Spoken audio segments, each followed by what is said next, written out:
Good morning, everybody. Welcome to our webinar. Thank you for joining us this morning. We'd like to share with you our outlook and our thoughts as we head into quarter three of the year. So I'm Claire Renska, I'm the Chief Investment Officer at 27/4, and I'm joined this morning by Nadir Token. Morning, everybody. So, what have we seen as we look past the quarter one and quarter two of 2018? We've seen a lot of political turmoil, and it hasn't been limited to South Africa. We saw in December last year the election of Cyril Ramaphoria, which has had a positive impact on sentiment in South Africa, but we realize also that the start of this year has shown that there are many structural problems to overcome as well, driven predominantly by what's happening in state-owned entities, and specifically the fact that Eskom is out of money and are going to need to be funded from somewhere. President Trump continues to be one of the most active users of Twitter, and policy is uncertain because he seems to change the rhetoric from day to day. We've seen Fed looking to begin to hike interest rates, but coupled with all the uncertainty around trade wars and the US versus China, whether inflation is going to continue to come through in the US and whether the Fed is going to hike interest rates becomes more uncertain as we head into a period of potentially lower economic growth due to things like trade wars and the uncertainty. And then Europe is no closer to sorting out any kind of stability there either. We've seen We've seen the election of political parties in Italy and how that's played out and how it's leaning towards a government who is anti-Europe, but we've also seen that at the same time there's been no clear way forward for Brexit to continue and for the UK to actually leave the European Union. On the corporate front, we've seen a lot of corporate activity. We've also seen a lot of positive earnings growth and momentum from corporates. But it's been coupled with, in South Africa specifically, some spectacular corporate governance issues and failings around corporate structures and endemic corruption that seems to be rife in our society. But what investors face is also the fact that all of this is happening in an incredibly low return environment. So if we look at what the different asset classes have done over different periods, South African equity, which should be your inflation beating asset class, which should deliver you good long-term returns, has struggled to deliver 5% return annualized over 3 years. The listed property sector has been particularly poor in terms of the returns generated there, and bonds have had 1 year on and 1 year off, which means that over the longer term the returns there are also muted. So lots of uncertainty coupled with a low return environment really means that investors are struggling to find returns, are worried about the economic environment in which these returns are being achieved. And together these things can lead to suboptimal decision making.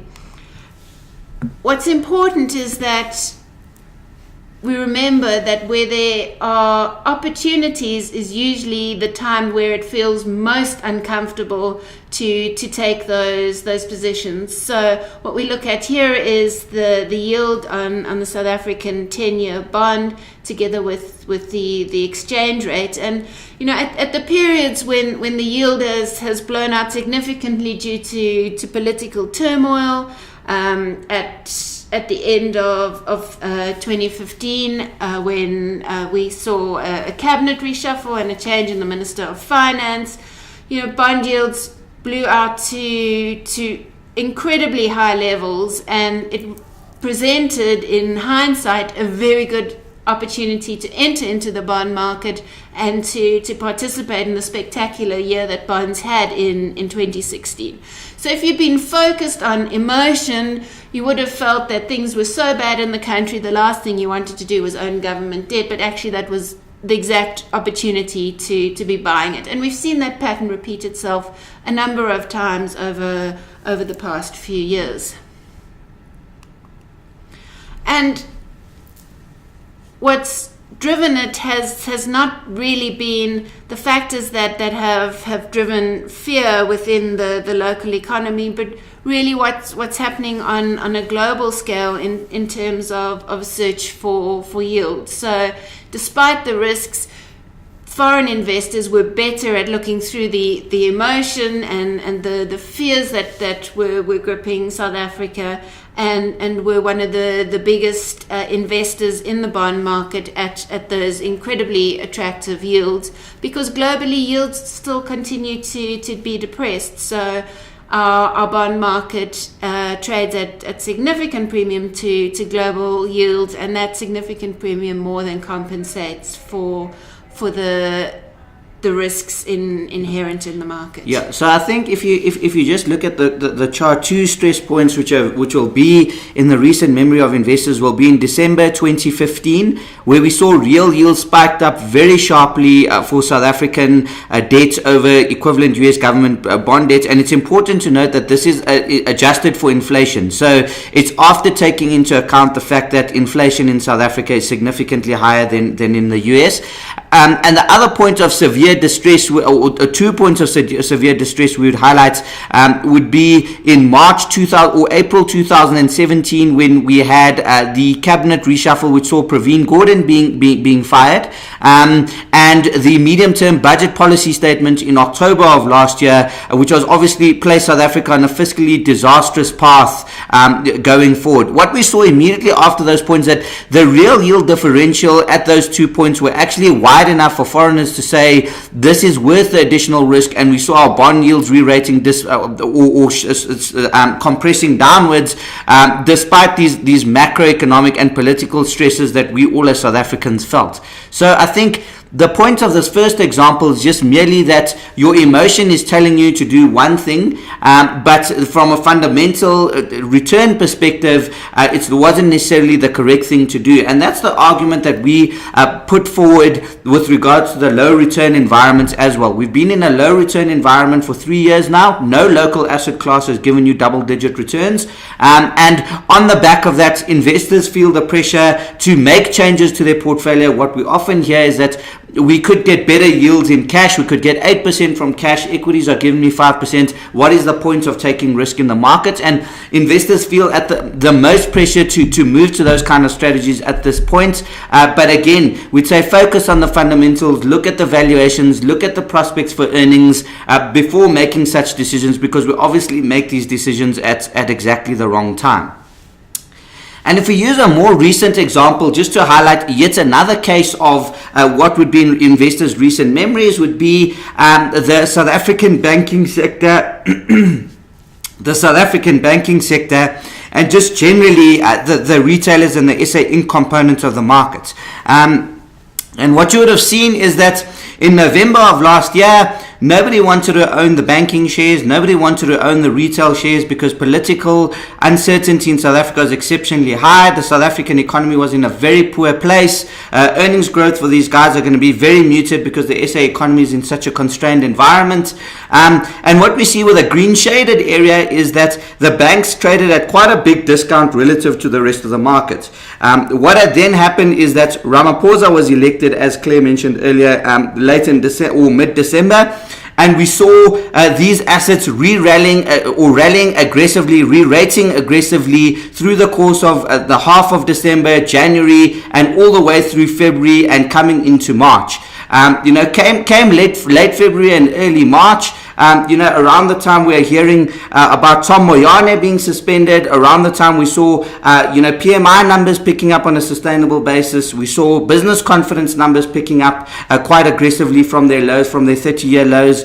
We saw the narrative really flipping on its head. That's when investors were starting to say, this is when we want to be long South African assets. We want to be long the retailers. We want to be overweight the banks. But what the green shaded bit is showing you is that that's when you got the least valuation protection from the strategy. The banks had started to still trading at a discount relative to the market, but all of a sudden a much narrower discount relative to the rest of the market, and arguably significantly more growth was being priced out of these banking shares just a mere 2 months or 2.5 months after Cyril Ramaphosa had been elected to the president of the ANC, and as a result of that, the risks were more heightened at this point in terms of putting on this trade. But investors' sentiment said, this is when I want to go long SA Inc. because South Africa is turning around as an economy, and what we show is that this would have been a disastrous trade to put on. This is exactly when the banks started derating again, the retailers started derating again quite aggressively,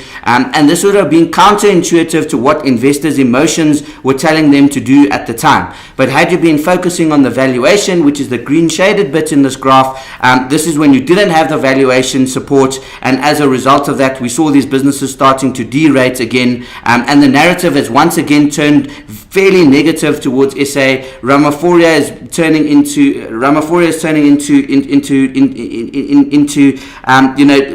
dampened expectations for the SA economy going forward. We've seen the Reserve Bank lowering the economic outlook, and once again, the valuation discrepancies have opened up once again. So one questions what would be the right trade to put on now. If we move on to just the final example that we'll be giving in this presentation of why you shouldn't, invest on emotion, but rather based on fundamentals, one would do quite well to look at, the example of British American Tobacco versus Richemont during the second quarter of this year. Now, obviously, coming into the second quarter of this year, the market expectation was for really bullish growth out of the global economy. The market consensus was that China is going to be bumbling along just fine, and they're going to have a very managed economic growth number somewhere in the region of 6.5% to 7%. Europe was starting to pick up. The US was picking up quite aggressively. Japan was heading in the right direction, and that narrative was really quite constructive for consumer discretionary spending and for higher interest rates out of the developed markets. Now, that sort of backdrop would mean that higher interest rates in the developed market is fairly negative for very defensive businesses which pay out strong dividends, of which British American Tobacco firmly fits into that camp. But also, higher economic growth and higher consumer confidence and consumer spending would result in quite a favorable environment for Richemont to perform quite well, because its luxury spend is going to be up, discretionary spending is going to be up, and that could be quite positive for that stock. And if you couple this with the fact that coming into the second quarter, obviously the FDA issues were still hanging massively over British American Tobacco in terms of regulating the amount of nicotine in a cigarette, and if you add to those pressures the fact that they weren't necessarily seeing the like-for-like volume growth out of their alternate products like Heat Not Burn, where we saw Philip Morris, which is the leader in that market, coming out with disappointing numbers for the Heat Not Burn offering, particularly out of Japan. The pressure was really on these defensive tobacco companies coming into the second quarter from a narrative perspective. But if we look at the multiples from this chart, obviously you can see that British American Tobacco, the very light grey line right at the bottom of the chart, was obviously at a very discounted multiple relative to Richemont, which is the dark grey line or the dark brown line, should I say, in this chart. And what ultimately transpired in the second quarter is that you saw significantly better total return performance from British American Tobacco than you did from Richemont, despite this positive sentiments towards Richemont and negative sentiments towards British American Tobacco. And the reason for that is really that you got that strong valuation support out of British American Tobacco, and just yet another reminder why investors would be well served focusing on fundamentals rather than doing what the emotions dictate. So just picking up with regards to the South African economy, this is a flowchart which we've shown a number of times over the last couple of quarters in terms of, we call it the virtuous cycle of unlocking value in the South African economy. And it really starts with overcoming structural impediments to the South African economy. And overcoming these structural impediments to the South African economy is what unlocks value for the economy. It's what unlocks investment. It's what unlocks earnings growth for a number of the listed companies. And this positive feedback cycle just feeds right through into our bond markets, into our equity markets, and ultimately higher returns to be enjoyed by investors. I think, coming into the third quarter of this year, as we mentioned earlier, the narrative is changing towards South Africa once again, turning quite bearish on South Africa, looking at economic growth projections being downward revised. First quarter growth numbers are coming in at a 9-year low in terms of quarter-on-quarter growth. So the narrative is turning definitively more negative, and we thought we'd just take it some time to unpack where do we sit in unlocking this virtuous cycle of positivity, in keeping with the theme of remaining focused on fundamentals rather than letting your emotions overcome you. And what was always clear from the start is that step one, as labeled in this chart, was always going to be the most difficult step in terms of unlocking this virtuous cycle of positivity for South Africa, overcoming structural impediments to the South African economy. These are structural impediments which have lasted for a long time, some of which we chat through in our latest version of our quarterly, be it endemic corruption in South Africa, be it the condition of the state-owned entities, giving it the fiscal path upon which we're headed down. These are not issues which get sorted out over the course of 1 quarter or 2 quarters or 3 quarters. This is a narrative which plays out over a 12 to 18 month time period, and it was never going to be unlocked in a straight line. So investors just have to bear that in mind when placing a trade on, in terms of trying to benefit off of this theme. And what we thought we'd do is just reflect on how is South Africa dealing with a number of these structural impediments. As I mentioned, one of the biggest structural impediments is the fiscal path which South Africa was down, and we alluded to the 2017 medium-term budget policy statement earlier, and the disastrous picture that painted for the South African fiscal path. Subsequent to that, the 2018 budget and moving beyond, we've actually done quite a good job in terms of reining in some of those disastrous projections that were being forecast. I think debt to GDP was forecast to escalate well beyond 60% debt to GDP. That's being clawed back. And if we look at this chart, the budget deficit across a number of years going forward has been revised lower at the 2018 budget as compared to the 2017 medium-term budget policy statements. And this is despite the fact that we've had additional funding pressures, such as in excess of 50 billion rand for free higher education, funding the national health insurance bill. So despite these added funding pressures, cutting expenditure of 85 billion rand and taking the politically tough decision of increasing VAT the year before an election, raising some 22 to 24 billion rand estimated in revenue for the 2018-2019 financial year. That's correct. Taking those politically difficult decisions has meant that we are on a financially much more sustainable path, and we're seeing ratings agencies react to that. We've seen Moody's as a first change our outlook from a negative outlook to a stable outlook, and also not downgrade us to sub-investment grade, and that's prevented a significant amount of outflows from the South African economy. So in terms of dealing with the fiscal sustainability issues, South Africa has done a reasonable job in terms of tackling that. If we move on to the state-owned entities, this has been somewhat more of a challenge. We all know how indebted state-owned entities are. We deal with Eskom on this chart because it's obviously the most contentious one, but their gearing has reached excessive levels, as a percentage of total assets, and that's the line graph we see on the left-hand axis. So we're talking about net gearing, interest-bearing debt to assets. That's net gearing of in excess of 60% forecast for Eskom by the year 2022. and they're not getting nearly the kind of tariff increases which they had put on the cards. As we can see, for the 2018 year, they got, they're getting just in excess of a 5% tariff increase, and that's obviously weighing on their revenues quite substantially. So state-owned entities still remain in a deep hole. We saw them reporting results earlier in the week, where there's still significant amounts of irregular expenditure, still a lot of corruption which needs to be rooted out there, and this continues to remain a systemic risk for the South African economy. We've seen some promises of investment at the margin from the likes of the Chinese state-owned banks and the Chinese Development Bank, but we'll have to wait and see when this investment arrives, and in terms of whether that alleviates some of the financial pressures that we're seeing at Eskom, which ultimately still presents a fairly large risk to the SA economy.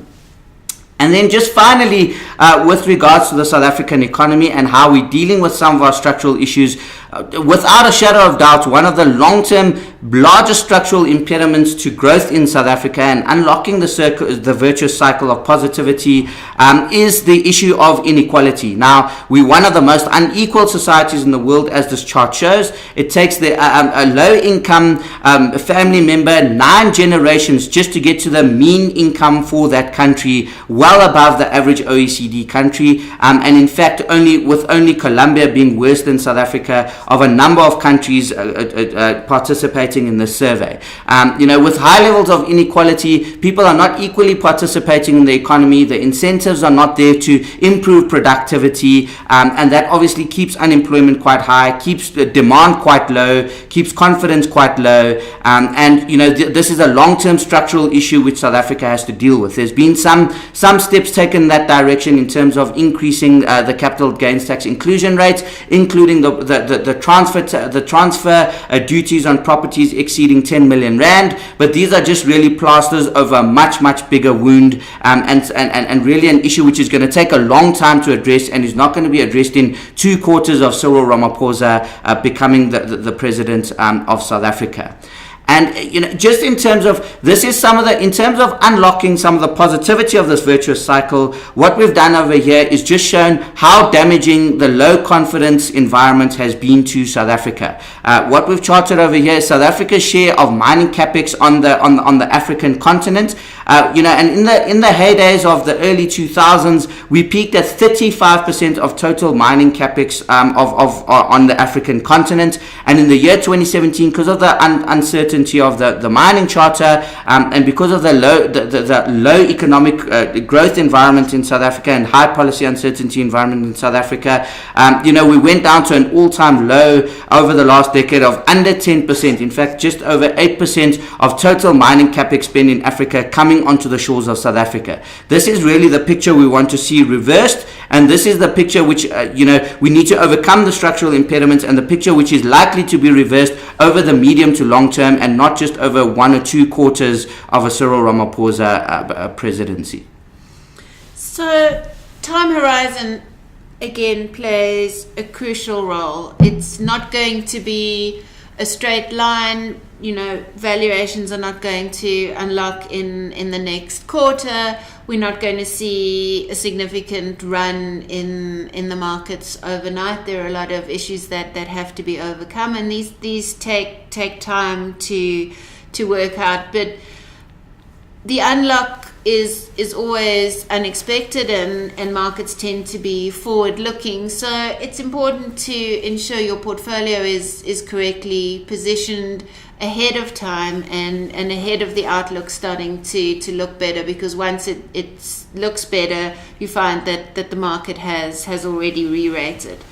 What we've seen globally is a lot of talk and fear around potentially moving into a more recessionary environment globally.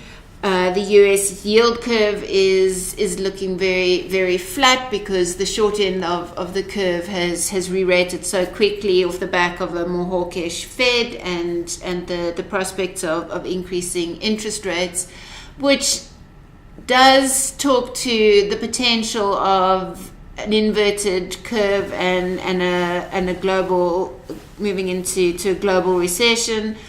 But global equity markets have taken this news in, and they've derated. If we look at the PE multiples, they've derated quite significantly, which means that despite having a good run and despite having done well over the last 2 years, there is still opportunities to be had in the global space.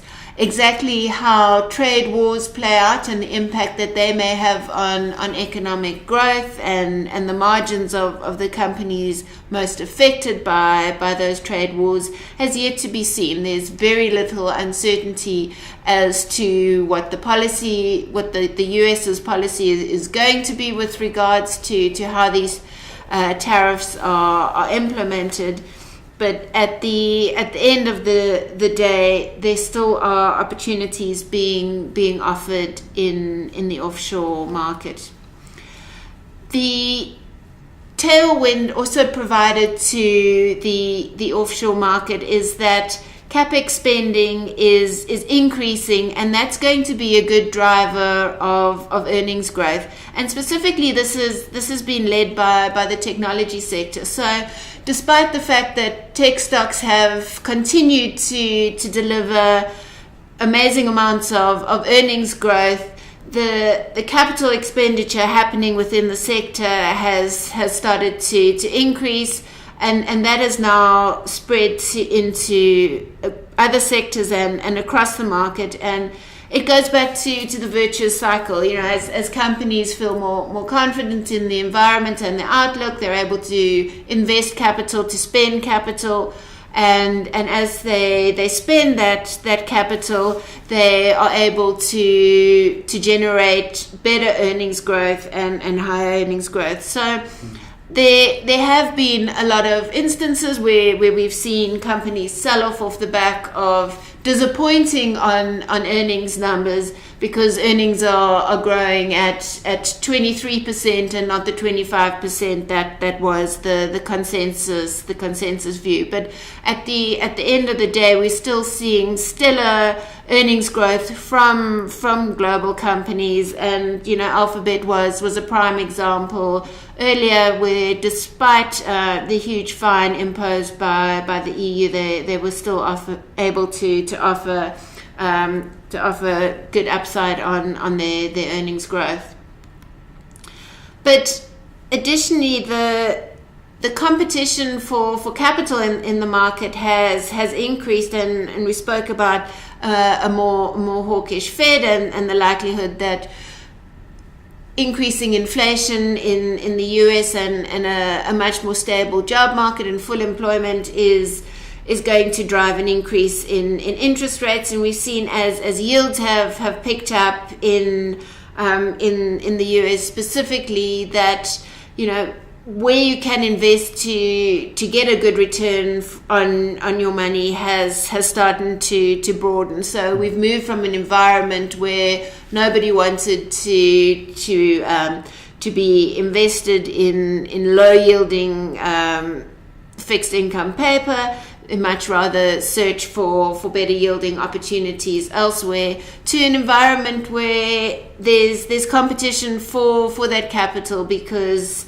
you know, the so-called risk-free assets in the US are now starting to offer far more attractive yields than what they would have previously done. So I think just to add on to that, it emphasizes the point even more as to why growth is important in this environment and capex is important in this environment, because equities have to offer you real growth and high quality, sustainable, repeatable growth, given that it's no longer just a game of, well, it's a better alternative than bonds, because bonds have yields have spiked sharply higher, and this is just even more of a case for companies to continue to invest in search of earnings growth, so that they can provide their shareholders with a return in excess of their cost of capital, which is rising. If we just look at globally, obviously as a multi-manager, style blending is a critical part of what we do. And there's been a lot being said about the tech sector and the impact of the tech sector and how quickly that has re-rated. I think into a more challenging environment coming into 2018 for global equities as opposed to 2017. People were seeing momentum as the big trade to be invested in, and momentum outperforming on an ongoing basis from a style perspective. And what we've charted over here is that there are other styles, quality being a prime example of the kind of style you want to be invested in during very difficult market conditions. And even though it's underperformed momentum from a year-to-date perspective, the critical period would be from March to pretty much the end of April, which is when market conditions got really, really difficult, and quality provided you a very strong buffer during these down markets. And I think what this says is that there's still a place for style blending and not just being exposed to one sector of the market, one idea in the market, one theme in the market at a time where political risk is quite elevated, and the Fed is increasing interest rates, and at the end of the day multiples have derated slightly, but investors are still going to look for high quality, sustainable, repeatable growth on a forward-looking basis, and style blending still offers value in that sort of environment. Some of the risks we see are obviously in Europe. What we've charted over here is the yield differential between various countries and the German Bund. And we've seen a strong spike in that yield differential, whether it be in Spain, Portugal, or Italy, any of the peripheral nations, pricing in perhaps a very uncertain environment for Europe going forward. We saw the far right ascending to power in Italy, and the Spanish Prime Minister Mariano Rajoy, which was a strong pro-Euro candidate, being ousted from his position in Spain. And on the back of that, we're seeing the green shoots of Europe are perhaps rolling over a little bit, and that's presenting somewhat of a risk. And we've seen the reaction to that really being in the equity market, where investors have voted with their feet, and we've seen quite a significant outflow from European equities. So yes, European equities continue to trade at a discount to their US peers, but the risks do remain elevated in that component of the market. Obviously, select opportunities available there, given how wide the multiple differentials are, but investors have started to vote with their feet with regards to fears in Europe, and ample opportunity in other parts of the globe as well. So that's where we'll really wrap up, and we're happy to take any questions if there are any at this point in time.